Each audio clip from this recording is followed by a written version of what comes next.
Students, आज के अपने इस वीडियो में हम लोग बात करेंगे एक छोटे से टॉपिक के बारे में। टॉपिक का नाम है coagulation of the colloidal solution. सबसे पहले तो आपको कोगुलेशन का मतलब पता होना चाहिए। कोगुलेशन का दूसरा नाम फ्लॉकुलेशन भी है, उसे हम फ्लॉकुलेशन भी बोलते हैं। कोगुलेशन क्या है? कोगुलेशन एक ऐसी प्रोसेस है जिसमें कोलाइडल पार्टिकल्स जो हैं एक दूसरे के नज़दीक आते हैं ताकि वो लार्ज साइज मॉलिक्यूल्स में कन्वर्ट हो जाएं। अल्टीमेटली वो क्या करते हैं, इकट्ठे होके लार्ज साइज मॉलिक्यूल्स बन जाते हैं और प्रेसिपिटेट्स की फॉर्म में सल्फर सरफेस के ऊपर फ्लोट करते हैं। कोगुलेशन करवाने के लिए हम लोगों को बाहर से कोई एक्स्ट्रा सब्सटेंस डालना पड़ता है जिसको हम लोग इलेक्ट्रोलाइट बोलते हैं। जब हम एक इलेक्ट्रोलाइट को एक कोलाइडल सॉल्यूशन में ऐड करते हैं तो जो कोलाइडल सॉल्यूशन के जो पार्टिकल्स हैं वो उस इलेक्ट्रोलाइट से उस आयन को अपने सरफेस के ऊपर एब्जॉर्ब करवा लेते हैं जो बिल्कुल ऑपोजिट होते हैं, जिसकी वजह से जो हमारे कोलाइडल सॉल्यूशन के जो पार्टिकल्स हैं, कोलाइडल सोल जो है वो न्यूट्रल हो जाता है और ये न्यूट्रल पार्टिकल्स एक दूसरे के नज़दीक आते हैं और उससे एक बहुत ज़्यादा बड़े बड़े लार्ज साइज पार्टिकल्स हमारे पास बनते हैं और वो हमारे कोलाइडल सॉल्यूशंस में बॉटम के ऊपर सेटल डाउन हो जाते हैं। ठीक है बेटा हम लोगों को पता है कि एक कोलाइडल सॉल्यूशन की स्टेबिलिटी बढ़ाने के लिए हम लोगों को एक इलेक्ट्रोलाइट चाहिए होता है और इलेक्ट्रोलाइट जो हम लोग बाहर से डालते हैं उसके आयंस जो हैं वो कोलाइड सोल पार्टिकल्स के सरफेस के ऊपर एब्जॉर्ब हो जाते हैं, जिनके वजह से उन सोल पार्टिकल्स के ऊपर पॉजिटिव या नेगेटिव चार्ज आ जाता है।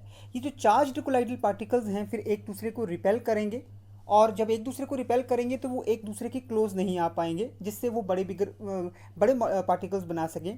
लेकिन अगर बाई चांस किसी भी तरीके से अगर हम उन कोलाइडल पार्टिकल्स के ऊपर जो चार्ज है उसको हम लोग हटा देते हैं, रिमूव कर देते हैं, तो कोलाइडल पार्टिकल्स एक दूसरे के क्लोज आते हैं और क्योंकि वो न्यूट्रल हो गए हैं और कोलाइडल पार्टिकल्स एक दूसरे के नज़दीक आने के बाद क्या करते हैं, कोगुलेट कर जाते हैं, मतलब कि एग्रीगेट कर जाते हैं और नीचे वो ग्रेविटी की वजह से सेटल डाउन कर जाएंगे।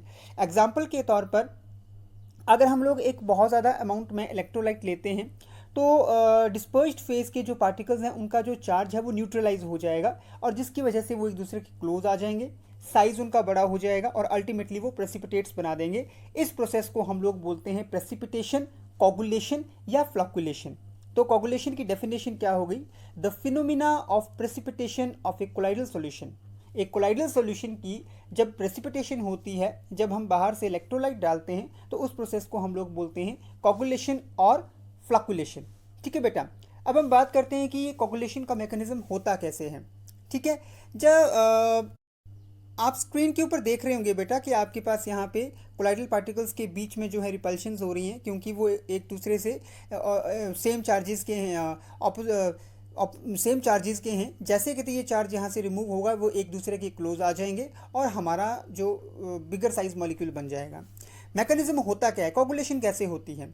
जो डिस्पर्स्ड फेज के जो पार्टिकल्स हैं जब उनके ऊपर कुछ ना कुछ चार्ज होता है, जब हम इलेक्ट्रोलाइट बाहर से डालते हैं तो कोलाइडल सॉल्यूशन के जो पार्टिकल्स हैं वो उस इलेक्ट्रोलाइट में से उस आयन को अपने सरफेस के ऊपर एब्जॉर्ब करवाएंगे जो बिल्कुल ऑपोजिट चार्ज का होगा, जिसकी वजह से क्या होगा, उनका कोलाइडल सॉल्यूशन के पार्टिकल्स का चार्ज न्यूट्रलाइज हो जाएगा और इससे क्या हो जाएगा, वो न्यूट्रल पार्टिकल्स एक दूसरे के क्लोज आएंगे और कोगुलेट कर जाएंगे। इसी को हम लोग बोलते हैं कोगुलेशन।